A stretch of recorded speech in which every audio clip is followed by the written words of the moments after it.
Hey guys, আসসালামু আলাইকুম। সবাইকে শুভ নববর্ষ। চলুন আজকে আপনাদের সাথে শেয়ার করি আমরা নববর্ষের দিন কি কি করলাম। সো আমি এই তো রেডি হয়ে চলে আসলাম আমার কাজিন এবং আমার ছোট বোনের সাথে আজকে একটু বাইরে যাব।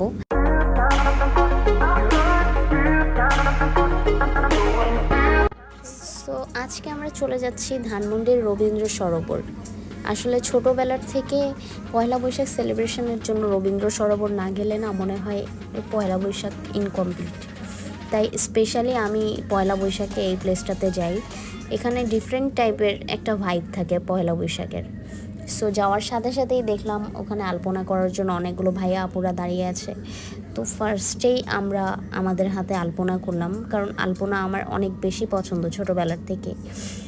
আলপনার ডিজাইনসগুলো এত ট্রেডিশনাল লাগছিল। বাট বাংলাদেশে নববর্ষের সবচেয়ে বাজে একটা ট্রেডিশন হচ্ছে সব গাড়ি বন্ধ থাকে।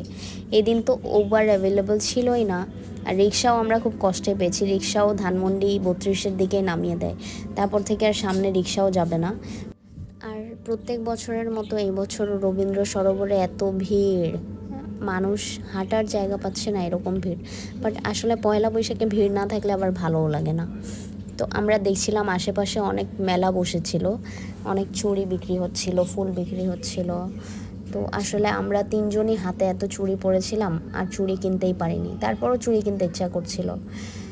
যাই হোক, দেন আমরা হাঁটা শুরু করি, কারণ এখান থেকে আর রিক্সা পাওয়া যাবে না।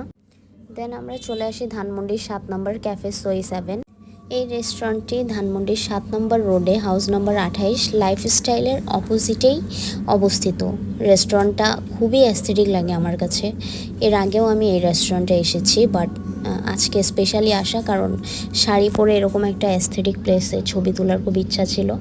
বাট যখন খাবারের মেনু দেখি, ম্যাক্সিমাম খাবারই তাদের নাকি অ্যাভেলেবল ছিল না। সব এক্সপেন্সিভ খাবারগুলো তাদের অ্যাভেলেবল ছিল, আর তাছাড়া কোয়ান্টিটি ওয়াইজ খাবারের প্রাইস অনেক বেশি, বাট খাবার অনেক বেশি টেস্টি ছিল। তো আমরা খাওয়া দাওয়া কমপ্লিট করে এখন বাসার দিকে রওনা দিই। আর বাসার দিকে যাওয়ার পথে তো ভাই এত জ্যাম রাস্তা। সো আজকের ব্লগটি এ পর্যন্তই। ব্লগটি ভালো লেগে থাকলে অবশ্যই একটি লাইক দিবেন এবং আমার চ্যানেলটিকে সাবস্ক্রাইব করবেন। সবাই ভালো থাকুন, সুস্থ থাকুন। আল্লাহ হাফেজ।